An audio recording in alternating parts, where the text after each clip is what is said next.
And I'm Mabel. Jong. Welcome back to the World Healthcare Congress Interview Zone. I'm here in the studio now with Leah Binder, who is president and CEO of the Leapfrog Group. And Leah, thank you so much for your time today. Great to be here. For the past 18 years, Leapfrog has really been focusing on obtaining data that may not be available from any other source.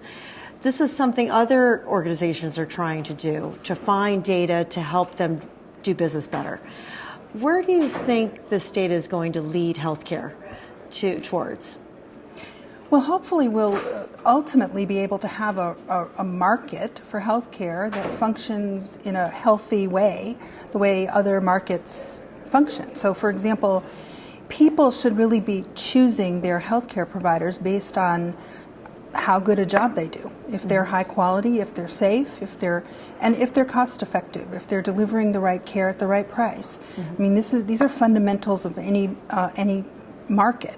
We've never had that in healthcare. And the reason, in part, is that we've never known anything. The information has never been available to consumers. Okay, what sort of numbers are you looking for, or quality data controls are you looking for? Well, Leapfrog has looked primarily at patient safety. That's our first and foremost set of metrics.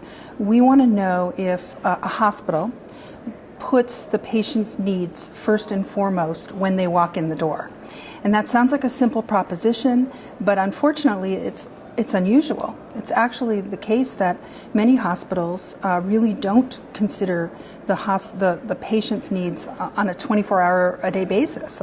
Sometimes they're overlooked. We see many errors and accidents and injuries that happen in hospitals routinely, and they can be catastrophic to patients. A simple error that is made in a hospital, unfortunately, can lead, you skip a decimal point on a prescription. And that can actually kill a patient. I mean, that's an extreme example. Those kinds of things happen a lot. In fact, it's something like 500 people a day die every day in America from preventable errors in hospitals. So first and foremost, we want to know, does the hospital put a priority on the everyday experience of the patient? And we look at patient safety metrics. That's our priority. And collecting these metrics and knowing about this, has it made any changes? Has it improved hospital quality and also delivery of their care? I think we're starting to see some change. And I'll tell you how, two ways. One is that we're starting to see consumers, patients, asking about safety. It's not something we saw in the past because people really didn't know that hospitals weren't always safe. It just didn't occur to them. They didn't think that hospitals wouldn't consider every precaution that was possible to be taken for the patient's benefit. They just assumed that was always the case, and it's not in every hospital. So anyway, so they started asking questions, and I think that's made a difference. And the other big change that we've seen is that purchasers, so payers who are our members and who got Leapfrog started, those purchasers are starting to be much more aggressive in the way they think about their health benefits, and they think about how they want to structure contracts with hospitals or with health plans that are contracting with hospitals, how they want to structure those contracts so that they get the kind of attention to patients that they deserve.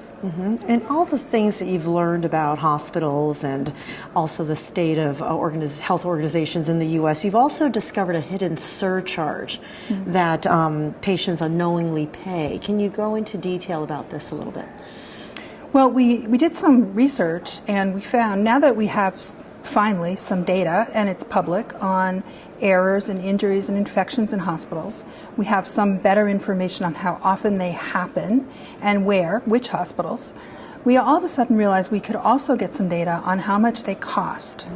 So there's been some research done in recent years by the federal government and also by some researchers in peer-reviewed journals. And they've looked at the cost, and we've been doing some estimates. We worked with Johns Hopkins Medicine recently, and we did a white paper that's on our website, leapfroggroup.org, for free. And then we developed a calculator that could show how much extra you pay as a purchaser, as an employer, when your employee uses a hospital that's less safe than another hospital. And it's on average about $8,000 per admission that you're paying extra just for the cost of the errors and accidents that happen. And that's probably a very conservative estimate because we can't account for everything. We can only account for what we know right now from the literature, which is a subset. But still, it is an incredible amount of waste that employers and consumers really do need to know about. So what can consumers do about that? Well, first, they should always think about where they're going before they go there. I mean, you need to think about your health care the way you think about any other good and service you buy in this economy. If you're going to go get a mortgage, you think about what bank you're going to go to. If you get a car, you think about what automaker you want. When you go to a hospital or you go to a doctor, you also have to start to shop for that as well. It's not as easy. There's less information still available on the healthcare system, but I think it's really important that you at least make that effort, because until we have a healthcare system that's responsive to patients the way other industries are responsive to customers, until we have that, we are going to see incredible waste and problems in our healthcare system that we really don't need and we shouldn't have, given the amount of investment we all make in our system. Okay. We look forward to seeing you at the Health Value Awards ceremony tonight. Let me ask you, what do you get out of your attendance at the World Healthcare Congress? Well, I'm so excited about this Congress. I'm just excited to see all the other speakers who are talking about really innovative and strategic ways that we can think about how we purchase health care, how we structure health benefits so that they truly benefit people and they really drive the best possible performance in healthcare. Because one of the problems we've had with a healthcare system where there's waste and where we've tolerated a lot of problems and errors, one of the problems is that the great performers in healthcare are obscured. We don't pay them any better. We don't notice them anymore. And I think when you look at like the World Congress, where we really are taking a look at the very best and brightest and most innovative who are out there in the healthcare system, it rewards all of us and it builds toward a much brighter future. So I'm very excited to really hear from everyone here and to work with them in the future. All right. Leah Binder, thank you so much for your time today. Thank you. And I'm Mabel Jong. Thanks for watching. Stay tuned for more content to come.